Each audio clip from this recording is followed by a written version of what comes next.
Hey guys, welcome back to another video with Merlin, a 4-year-old Devil's Garden wild Mustang that I've been gentling. Today I'm introducing Merlin to the tarp, and you can see that he's a little bit concerned about its presence here. This is his first time being around the tarp, and I'm honestly happy to see how curious he is around it. Horses are naturally curious animals, so I let him check it out on his own before I got started.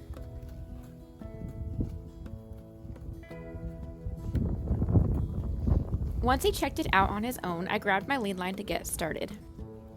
I start by leading him from the side closest to the fence. If he spooks, he'll most likely spook in towards the center of the arena.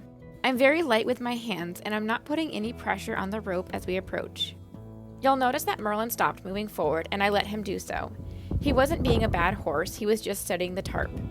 As long as he's trying, I'm happy to let him take his time. Pressuring him at this point would probably make him more nervous. After he studied the tarp for a few seconds, I gave him a big release by walking away.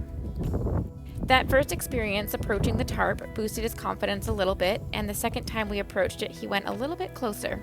Again, I let him stop and I didn't pressure him to move forward. I also let him go ahead and have a snack.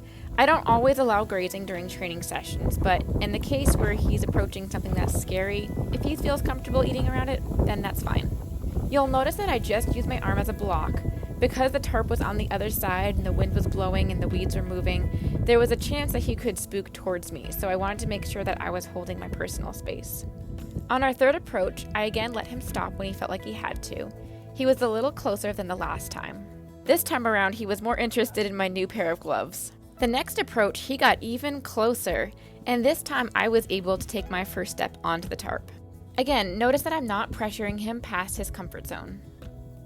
After a few seconds, I give him a release and we walk away. Each time we approached, I was able to get just a little bit further. And again, I'm still not putting any pressure on that line. I love his ears when he's thinking or unsure about something. They're so cute. The next time we approached, I tried encouraging him to go just a little bit further. When he wanted to put his head down, again, I allowed that because I wanted him to be able to sniff the tarp if he needed to. But this time when we retreated, I took him over the corner of the tarp and he stepped over it, which was a pretty big win. This time, I decided to try and see if I could get him to place a hoof on the tarp, and then I would back him off. I'm adding a very light pressure, enough to raise the clip on the end of the lead. He got scared when he placed his first hoof on the tarp and then went all the way. I modified my next approach to try to get him only over a small portion of the tarp, not walking over the whole thing like the last time. I do this by slowly working him over the corner of the tarp. The next time around, I decided to ask for a little bit more. I also have my blocking arm a little bit more ready. He's still wanting to check out the tarp each time, which again, I allow because he's trying. This time I put a little pressure on the halter and give a big release when he steps forward. That was a really nice crossing. I love how he did that. After letting him sniff the tarp again, I used a very light pressure to move Merlin forward. He's still nervous, but did a great job. Anyway, my phone's camera got a little too cold, so I'm going to stop the video here. Thank you so much for watching.